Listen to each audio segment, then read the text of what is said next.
आतंक का फंग अगर फिर उठेगा तो भारत उसे दिल से खींचकर कुचलने का काम करेगा। आतंक के आकाओं के ठिकानों को मिट्टी में मिला दिया जाएगा। बिहार की धरती पर मैंने कहा था, उन्हें कल्पना से भी बड़ी सजा होगी। जिन लोगों ने पाकिस्तान में बैठकर हमारी बहनों का सिंदूर उजाड़ा था, हमारी सेना ने उनके ठिकानों को खंडहर में बदल दिया है। जिस पाकिस्तानी सेना की छत्र छाया में आतंकी खुद को सुरक्षित मानते थे, हमारी सेनाओं ने एक ही झटके में उनको भी घुटनों पर ला दिया। ऑपरेशन सिंदूर में भारत की जो ताकत दुश्मन ने देखी है, लेकिन दुश्मन समझ लें ये तो हमारे सर्कस का केवल एक ही चीज है।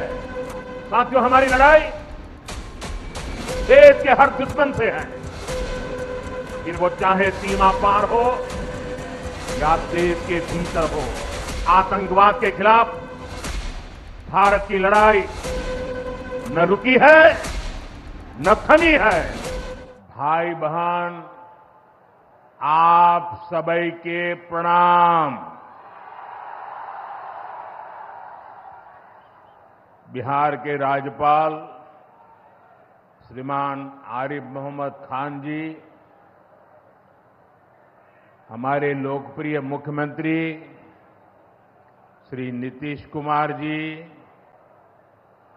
केंद्रीय मंत्रिमंडल में मेरे साथी श्री जीतन राम मांझी जी,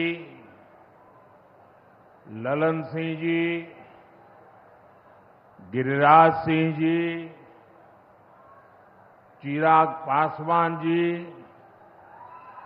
नित्यानंद राय जी, सतीश चंद्र दुबे जी, राजभूषण चौधरी जी, राज्य के उप मुख्यमंत्री श्री सम्राट चौधरी जी, विजय कुमार सिन्हा जी, उपस्थित अन्य मंत्रीगण, जनप्रतिनिधिगण और बिहार के मेरे प्यारे भाइयों और बहनों, आज मुझे इस पवित्र भूमि पर बिहार के विकास को नई गति देने का सौभाग्य मिला है। यहां करीब करीब 50,000 करोड़ रुपए से ज्यादा की परियोजनाओं का लोकार्पण और शिलान्यास हुआ है। आप सब बड़ी संख्या में हमें आशीर्वाद देने आए हैं। आपका ये स्नेह, बिहार का ये प्यार, मैं इसे हमेशा सर आंखों पर रखता हूं। और आज बिहार में इतनी बड़ी तादाद में माताओं बहनों का आना, ये अपने आप में बिहार के मेरे इतने कार्यक्रमों की ये सबसे बड़ी शानदार घटना है। मैं माताओं बहनों को विशेष प्रणाम करता हूं। मैं आप सभी जनता जनार्दन का हृदय से आभार व्यक्त करता हूं। साथियों, सासाराम की इस धरती के तो नाम में भी राम है। सासाराम, सासाराम के लोग जानते हैं भगवान राम और उनके कुल की रीति क्या थी। प्राण जाए पर वचन न जाई, यानी जो वचन एक बार दे दिया वो पूरा होकर के ही रहता है। प्रभु श्री राम की ये रीति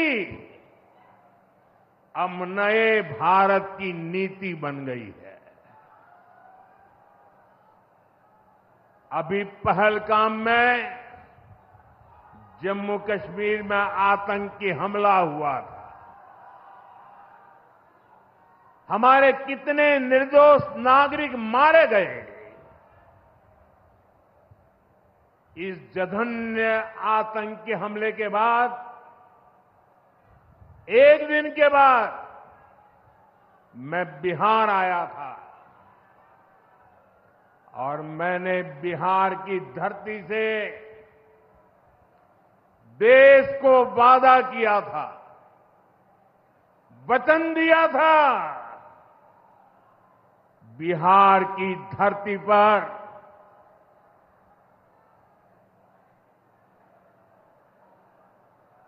आंख में आंख मिलाकर हमने कह दिया था, आतंक के आकाओं के ठिकानों को मिट्टी में मिला दिया जाएगा।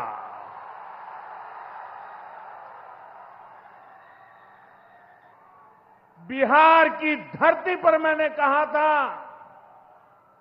उन्हें कल्पना से भी बड़ी सजा होगी। आज जब मैं बिहार आया हूं तो अपने वचन पूरा करने के बाद आया हूं। जिन लोगों ने पाकिस्तान में बैठकर हमारी बहनों का सिंदूर उजाड़ा था, हमारी सेना ने उनके ठिकानों को खंडहर में बदल दिया है। भारत की बेटियों के सिंदूर की शक्ति क्या होती है, ये पाकिस्तान ने भी देखा और दुनिया ने भी देखा। जिस पाकिस्तानी सेना की छत्र छाया में आतंकी खुद को सुरक्षित मानते थे, हमारी सेनाओं ने एक ही झटके में उनको भी घुटनों पर ला दिया। पाकिस्तान के एयरबेस, उनके सैन्य ठिकाने हमने कुछ ही मिनट में तबाह कर दिए। ये नया भारत है, ये नए भारत की ताकत है। बिहार के मेरे प्यारे भाइयों बहनों, ये हमारा बिहार वीर कंवर सिंह जी की धरती है।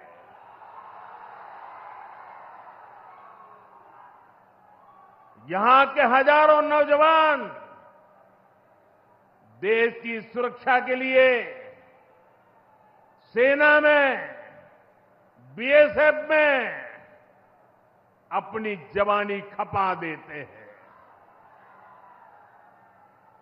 ऑपरेशन सिंदूर में दुनिया ने हमारी बीएसएफ का भी अभूतपूर्व पराक्रम और अदम्य साहस देखा है। हमारी सीमाओं पर तैनात बीएसएफ के जाबाज सुरक्षा की अभेद चट्टान है। मां भारती की रक्षा हमारे बीएसएफ के जवानों के लिए सर्वोपरि है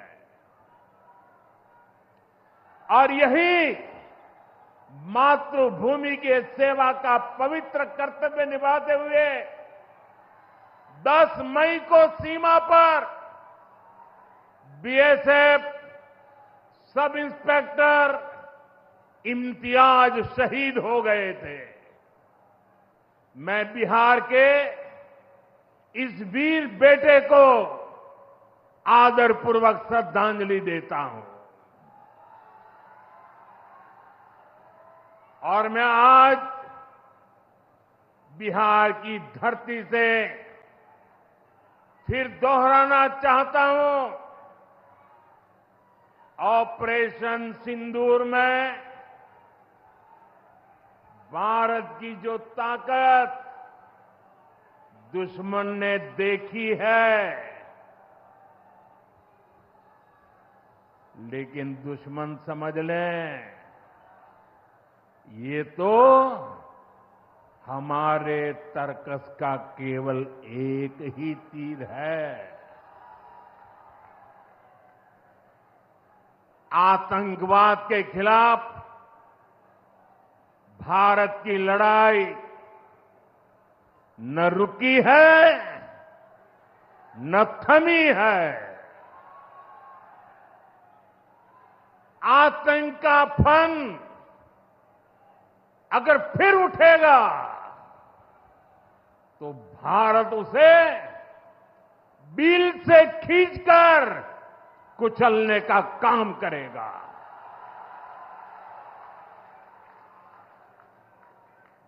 साथियों, हमारी लड़ाई देश के हर दुश्मन से है, फिर वो चाहे सीमा पार हो या देश के भीतर हो। बीते वर्षों में हमने हिंसा और अशांति फैलाने वालों का खात्मा किया है। बिहार के लोग इसके साक्षी हैं।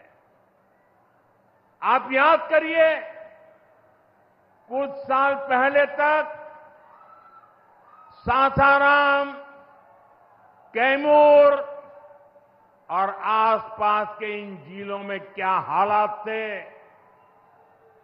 नक्सलवाद कैसे हावी था,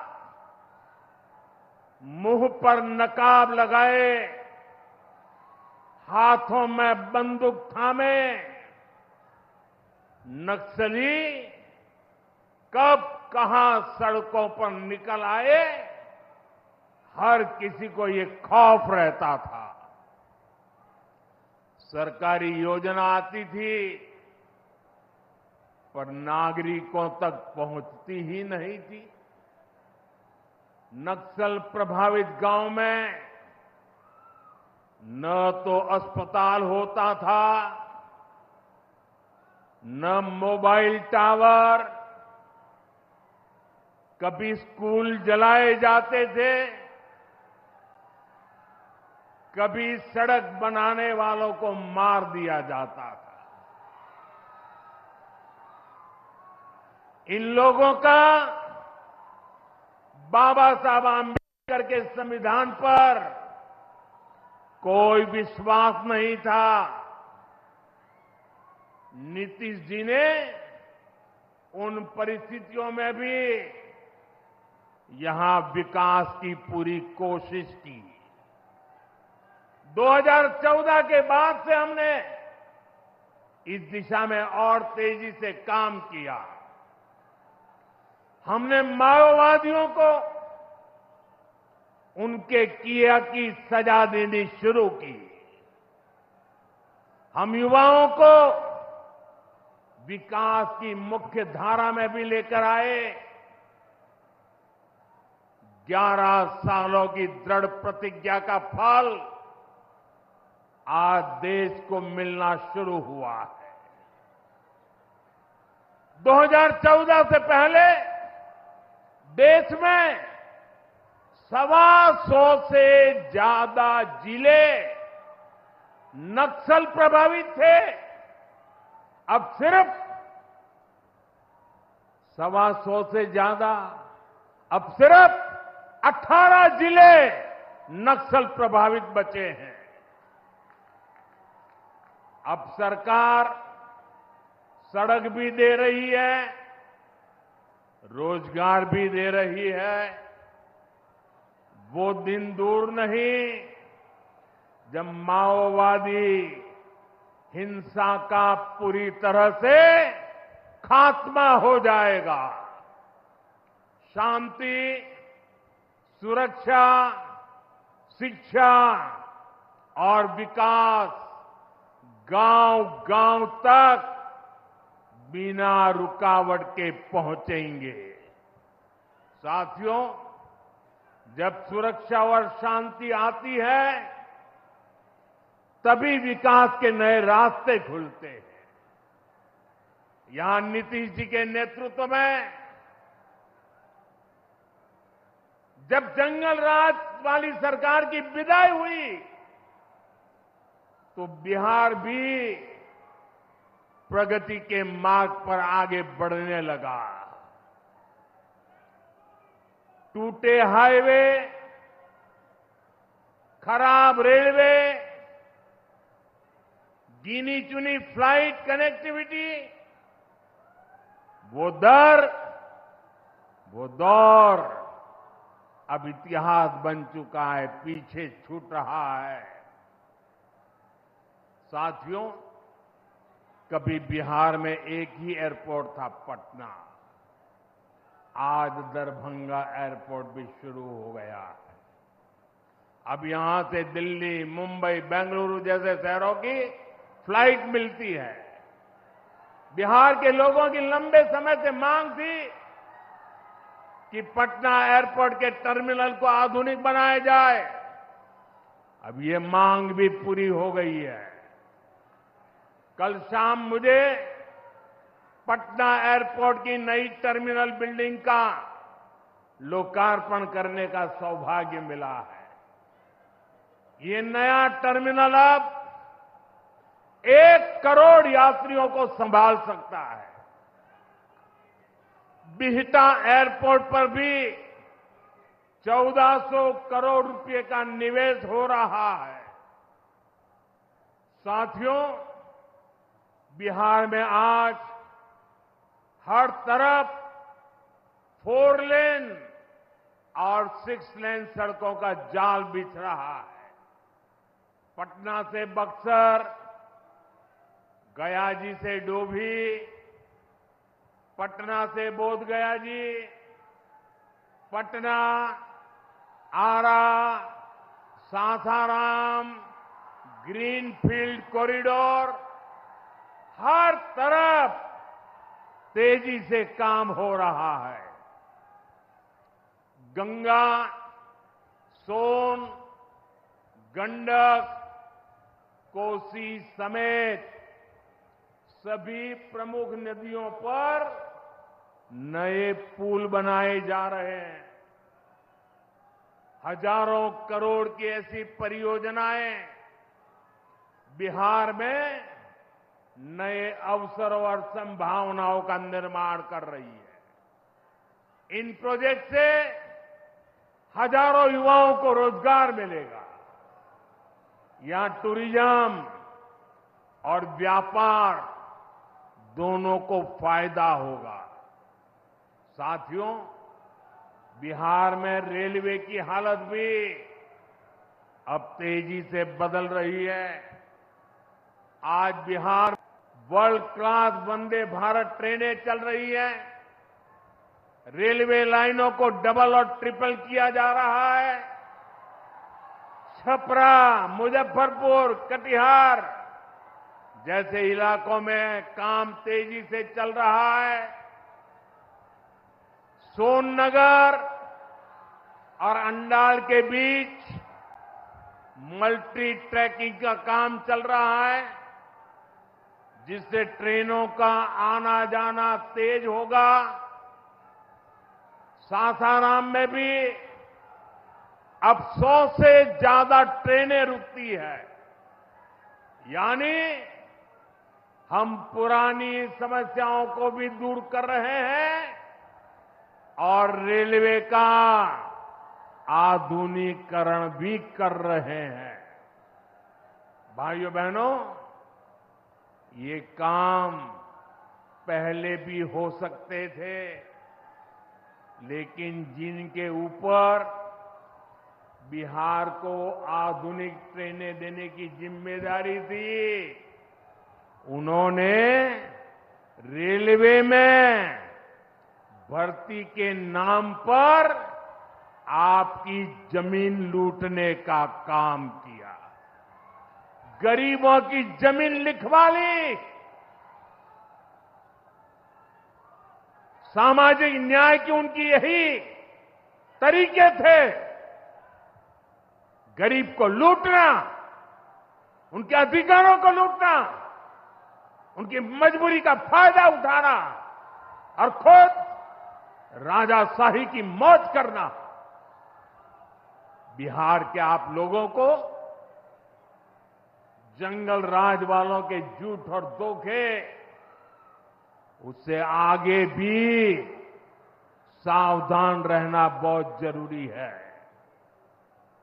साथियों, बिजली के बिना विकास अधूरा है। जब बिजली होती है तो औद्योगिक विकास होता है। जब बिजली होती है तो जीवन आसान होता है। और 21वीं सदी तो टेक्नोलॉजी से दौड़ने वाली सदी है, इसलिए डगर डगर पर बिजली की जरूरत रहने वाली है। बीते वर्षों में बिहार में बिजली उत्पादन पर बहुत जोर दिया गया है। आज बिहार में बिजली की खपत 10 साल पहले से 4 गुना हो गई है। नबीनगर में एनटीपीसी का बड़ा पावर प्रोजेक्ट बन रहा है। इस पर 30,000 करोड़ रुपया खर्च किए जाएंगे। इससे बिहार को 1500 मेगावाट बिजली मिलेगी। बक्सर और पीरपैंती में भी नए थर्मल पावर प्लांट शुरू हो जाएंगे। भाइयों बहनों, अब हमारा ध्यान भविष्य की ओर है। हमें बिहार को ग्रीन एनर्जी की ओर लेकर जाना है और इसलिए कजरा में सोलर पार्क का निर्माण भी हो रहा है।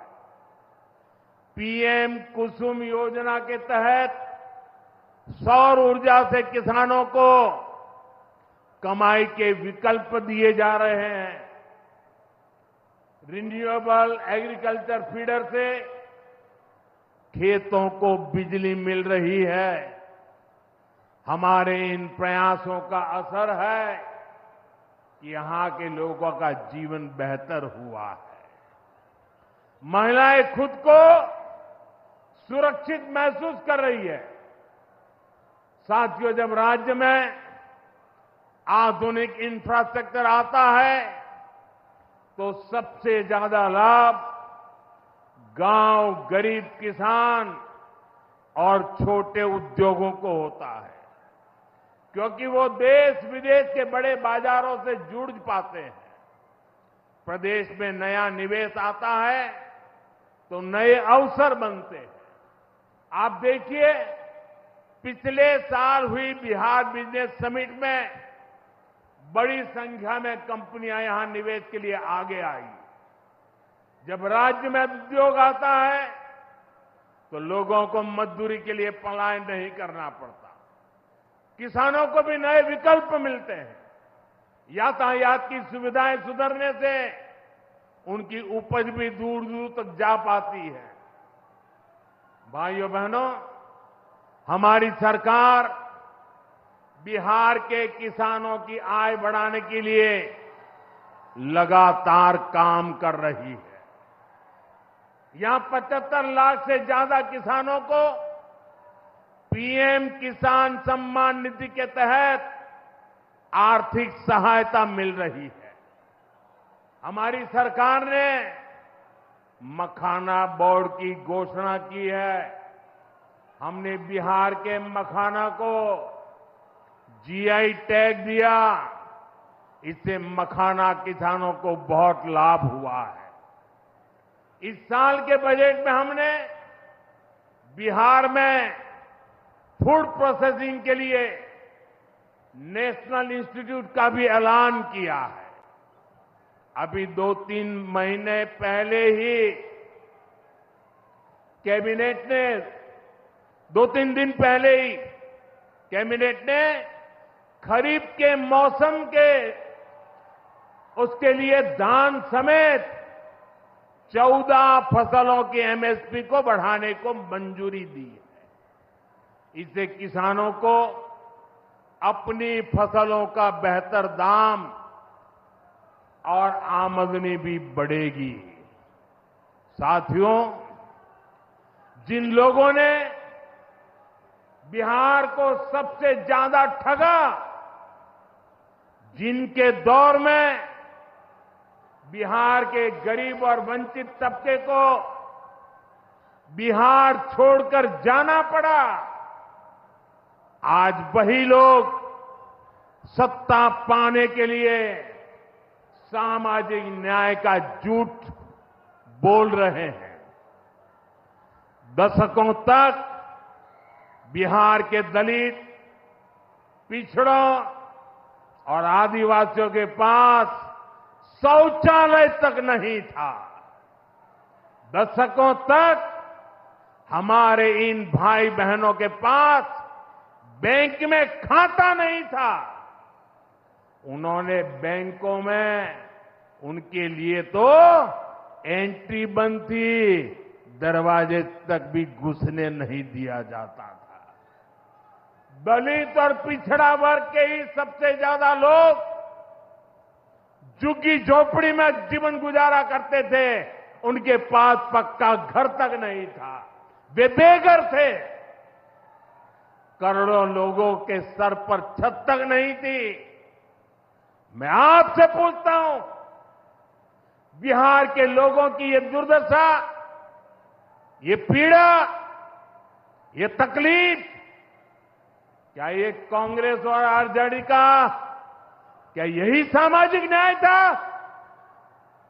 गरीबों को इस प्रकार से मजबूरी में जीने के लिए सारी नीतियां बनाने के आदी लोग। साथियों, इससे ज्यादा अन्याय कोई नहीं हो सकता है। कांग्रेस और आरजेडी वालों, इन्होंने कभी दलित, पिछड़ा की इतनी तकलीफों की चिंता तक नहीं की। ये लोग विदेशियों को बिहार की गरीबी दिखाने के लिए घुमाने लाते हैं। अब जब दलित, वंचित और पिछड़ा समाज ने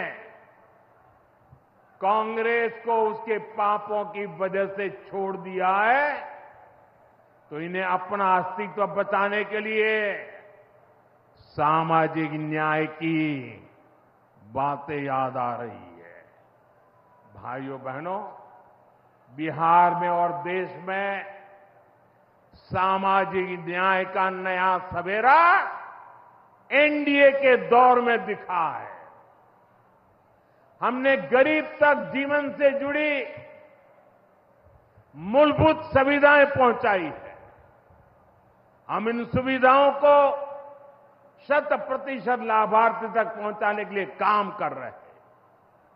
4 करोड़ नए मकान, 3 करोड़ बहनों को लखपति दीदी बनाने का मिशन, 12 करोड़ से ज्यादा घरों में नल का कनेक्शन, 70 साल से अधिक उम्र के हर बुजुर्ग को 5 लाख रुपए तक का मुफ्त इलाज, हर महीने मुफ्त राशन की सुविधा हमारी सरकार हर गरीब और जरूरतमंद के साथ खड़ी है। साथियों, हम चाहते हैं कि कोई भी गांव छूटे नहीं, कोई भी हकदार परिवार सरकार की योजनाओं से वंचित न रह जाए। मुझे खुशी है, इसी सोच के साथ बिहार सरकार ने डॉक्टर भीमराव अंबेडकर समग्र सेवा अभियान शुरू किया है। इस अभियान में 22 जरूरी योजनाएं एक साथ लेकर सरकार गांव-गांव, टोला-टोला पहुंच रही है। हमारा लक्ष्य है हर दलित, महादलित, पिछड़े, अति पिछड़े, गरीब के घर तक सीधे पहुंचना। मुझे बताया गया है कि अब तक 30,000 से ज्यादा कैंप लग चुके हैं। लाखों लोग इस अभियान से जुड़ चुके हैं। जब सरकार खुद लाभार्थियों तक पहुंचती है तो ना कोई भेदभाव होता है और ना ही कोई भ्रष्टाचार होता है, और तभी सच्चा सामाजिक न्याय होता है।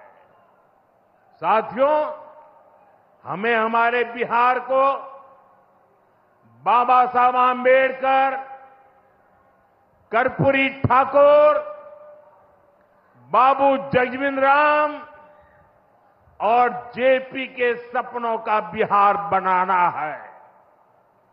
हमारा लक्ष्य है विकसित बिहार, विकसित भारत, क्योंकि जब जब बिहार ने प्रगति की है, भारत दुनिया में शिखर पर पहुंचा है।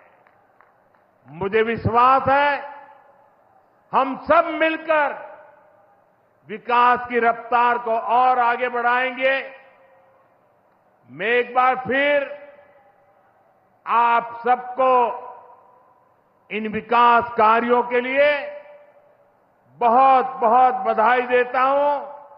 मेरे साथ दोनों हाथ ऊपर करके मुट्ठी बंद करके बोलिए, भारत माता की। आवाज दूर दूर तक पहुंचनी चाहिए। सीमा पर खड़े हमारे जवान का सीना चौड़ा हो जाना चाहिए। भारत माता की, भारत माता की, भारत माता की। बहुत बहुत धन्यवाद।